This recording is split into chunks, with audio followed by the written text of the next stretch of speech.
everyone, it's Sharonda from payorwait, and today I'm going to be reviewing Swagger Season 2, which is currently streaming on the Apple TV Plus platform. This series is created by Rview and is inspired by NBA superstar Kevin Durant's experiences as Swagger explores the world of youth basketball, the players, the coaches, and their families as they walk a fine line between dream and ambition, opportunism, and corruption. While off the court, Swagger does a job of showcasing what it is like to grow up in America. So for those of you who are new to my channel, welcome, hello, so glad you came, I hope you stay. I'll tell you what I liked about the series, what I didn't like about the series, and is it worth your time for that binging all 8 episodes of Swagger Season 2, currently streaming on Apple TV+. So let's go into what I enjoyed about Season 2 of Swagger. I have to say this season does take place with a time jump. Our babies not babies no more, y'all. They like grown. They many adults now. We see Jace and Crystal, they're going into their senior years of high school. The stakes are higher. You know, Crystal kind of has her plans on what she's going to do. But as we see with Jace and some of the other seniors, we're trying to figure out, you know, what is their plans? Like, is there going to be a sports career for them after high school? What colleges are going to accept them? What's the easiest path to the NBA? I like how this season kind of explores that reality check that you actually do get as you get into your senior year, when you have to come up with, what am I going to do next?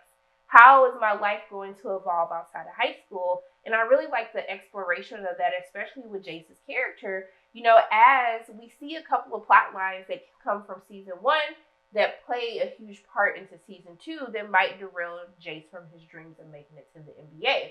And that's another thing that I will say. There are things that are introduced in season 1 that you kind of think that they might forget about in season 2 because of the time jump, but they do a great job of weaving in some of those important things that happen and creating huge consequences or huge kind of trials and tribulations that our characters go through in season 2.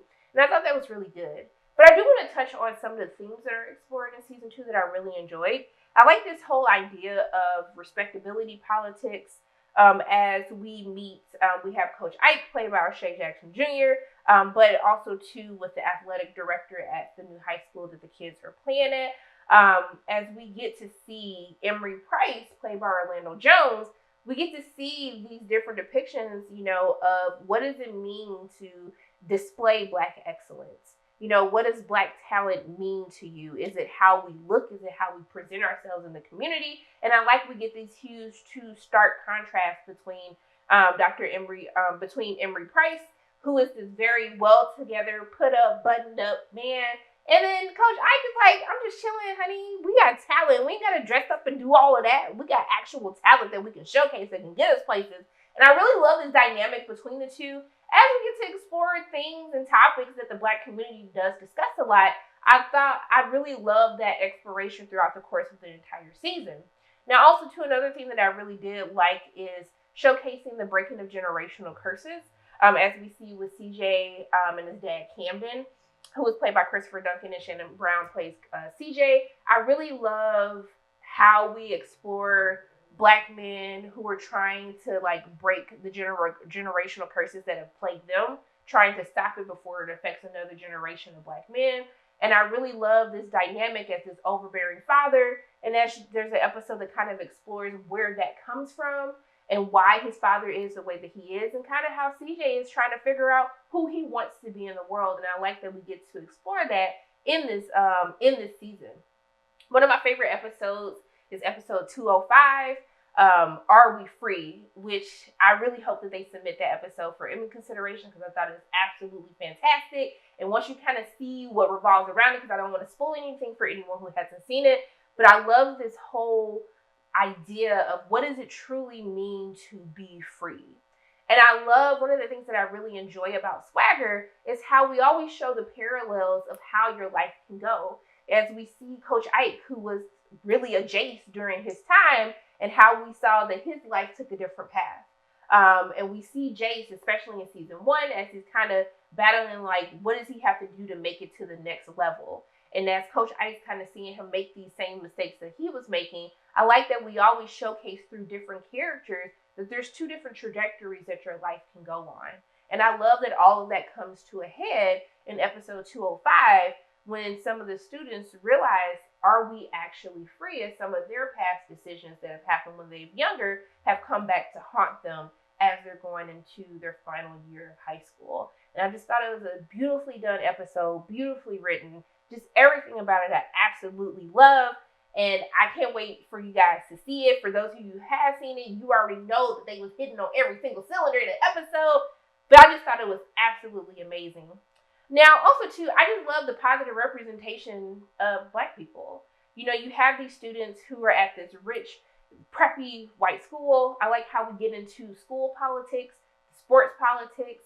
I like how we're showcasing a show where Black kids are smart.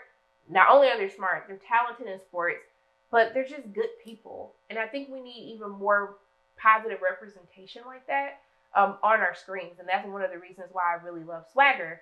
But I like how they explore how the school almost exploits its athletes in order to help them gain more money. But as soon as these athletes, these students, how they need the school's help, they're never there to truly help them. And also to how these schools prey on Black kids and never want to actually make them feel seen or welcomed in these white spaces.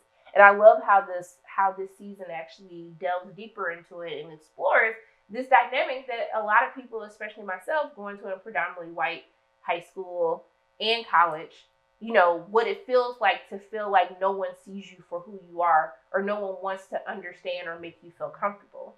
Now, also, too, one of the great things about Swagger, because most people think, oh, it's basketball, and the basketball portion was great. How they shoot the scenes. I had 2 asthma attacks, because I was like, hey, I'm out of breath. Like, I've been running around with them just on how they shoot these basketball games. I think it's absolutely amazing. It keeps you so into the game. Even if you don't like basketball, you don't know nothing about basketball, baby, you're going to be into these games because of how they shoot it, all right? But I have to say, even though this is about these young men, and, you know, you have Kwavanjane, who plays Crystal, I love the representation of women, of Black women in this series.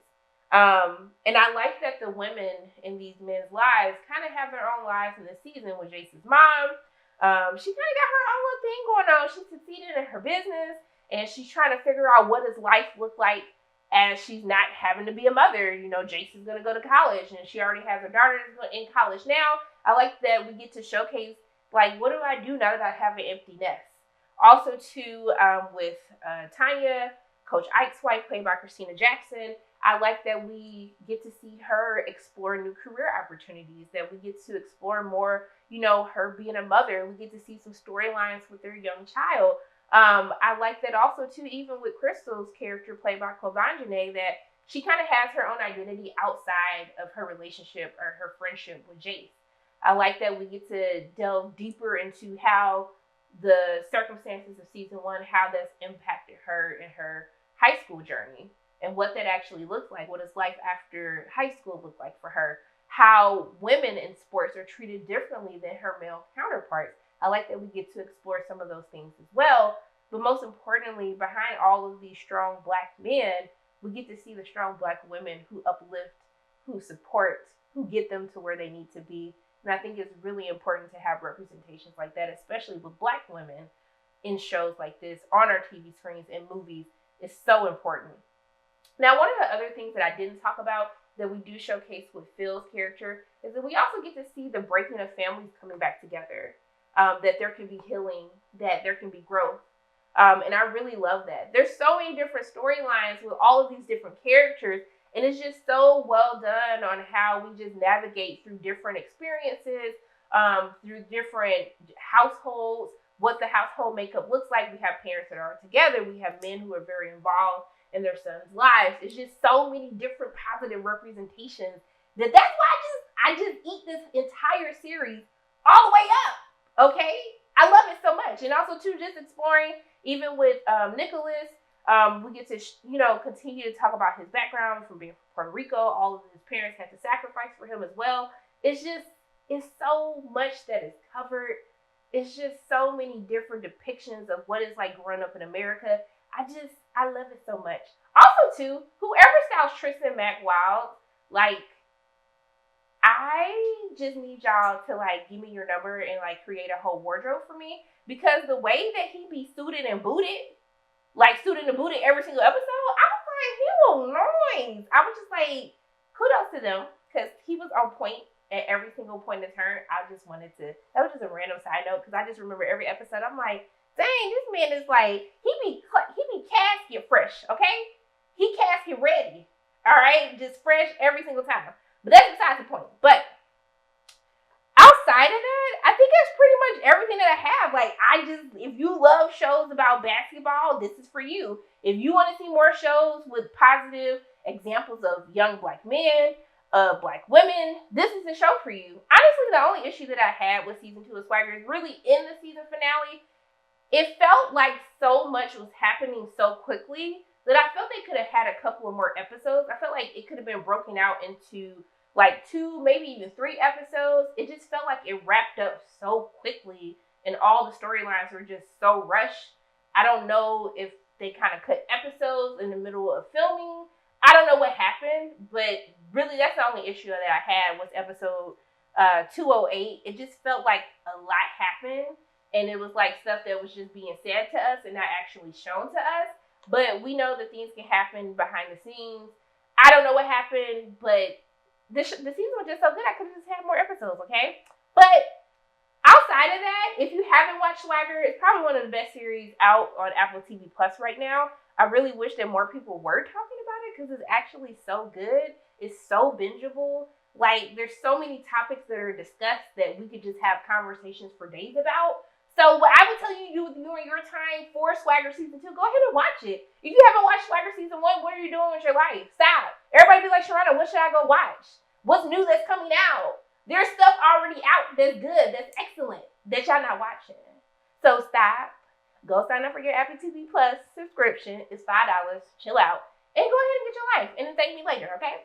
If you watched Swagger Season 2, let me know in the comment section below. What did you think about this season? Did you love it? Did you hate it? Let me know in the comment section below. But those are my thoughts on Swagger Season 2. As always, my name is Sharana from payorwait. If you like what you saw today, make sure you hit the like button, hit subscribe, share this video with your friends, and make sure you hit that notification bell. And I love you guys 3000.